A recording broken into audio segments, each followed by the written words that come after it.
Hi, I'm Dr. Letitia Wright. I'm host of the Right Place television show and your crowdfunding strategist. This is video number 2 in the top 3 strategies of creating a successful crowdfunding campaign.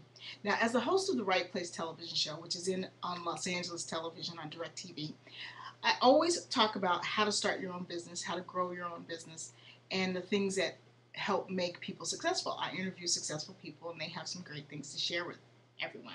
The challenge I always hear from people is, where do I get the money to start my own business? And so I was really excited to hear about crowdfunding because that is a great way for people to start their own business. That's a great way for people to get the money. And so I help people who are struggling with getting the money to start their own business or idea project.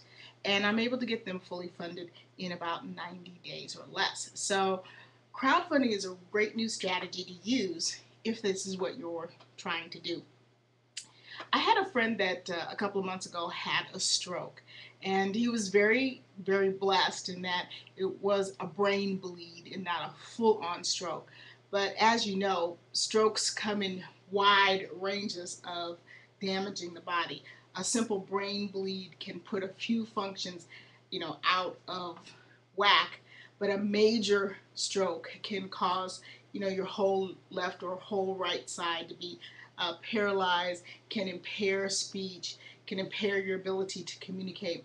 And it kind of occurs to me that the recession has been sort of like a stroke for the American people. It has really impaired their ability to make money, impaired their ability to make, progress in the things that they want to do.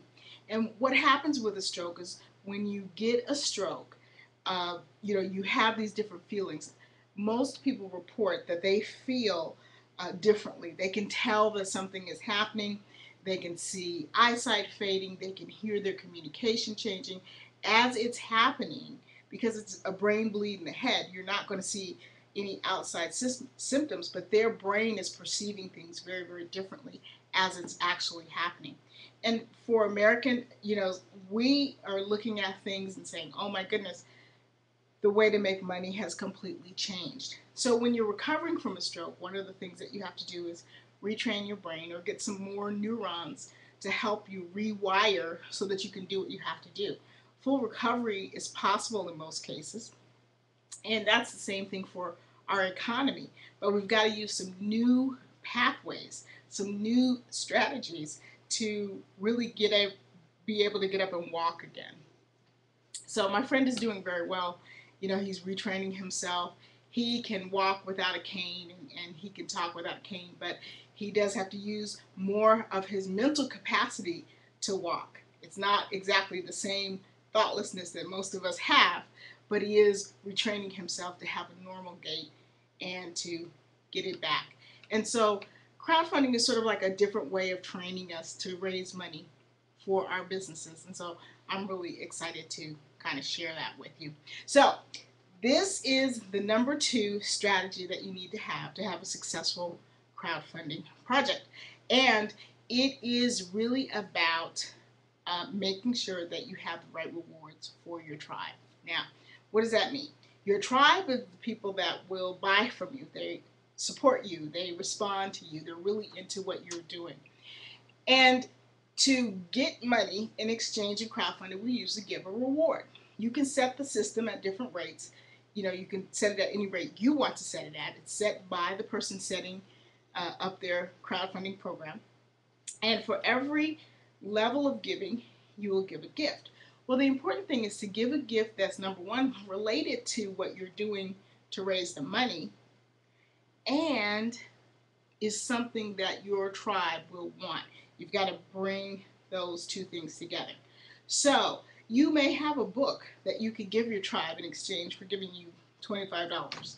And that may be a great reward, but if the book is not related to what this new project is, or this book is not something that this tribe wants to read, then it's not a good choice.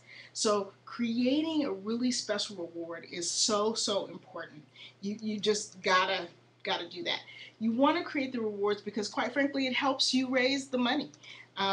It gives them something to participate in.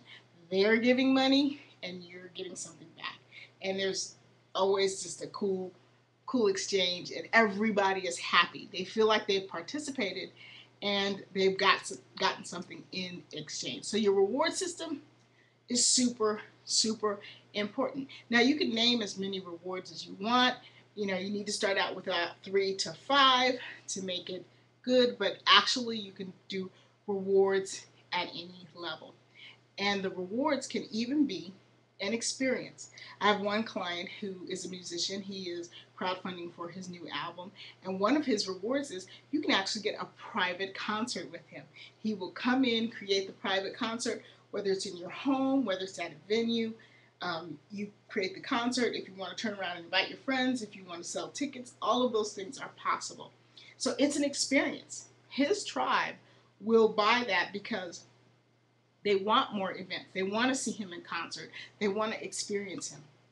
So a great way to create a reward doesn't always have to be a thing.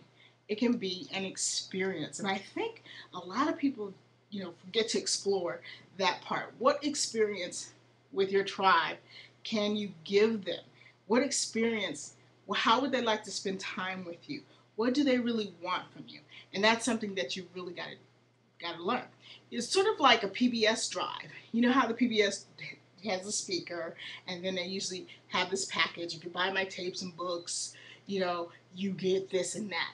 One thing I never see the PBS people go, if you buy, well, sometimes they do. They have a concert or something, but they never have one-on-ones. They never have really intimate events. They just have, tickets to my next big thing. But that is an experience, and that is something that people want. And so you've got to think like that. You can use a lot of examples from the PBS channels because, quite frankly, they're always raising money. Hey, that's right. So, you can send out a survey. You can use SurveyMonkey and ask your tribe what kinds of gifts that they would like to receive. That way you have an idea of what will work and what will not work for them. And that way, you're also kind of giving them the heads up that something special is about to happen, and you're going to be giving away these things, and they can be a part of it. And so that can also help create a pre-campaign stir. So think about that. You really need to have your rewards reflect what your tribe wants and create something really good for them. Those things raise the most money and create the most buzz. All right, I'll be giving you strategy number 3 in the next video. I hope this was helpful to you, and I hope you put it to use in your own crowdfunding project. This is Dr. Letitia Wright saying, ignoring one's conscience is neither safe nor right. And I'll see you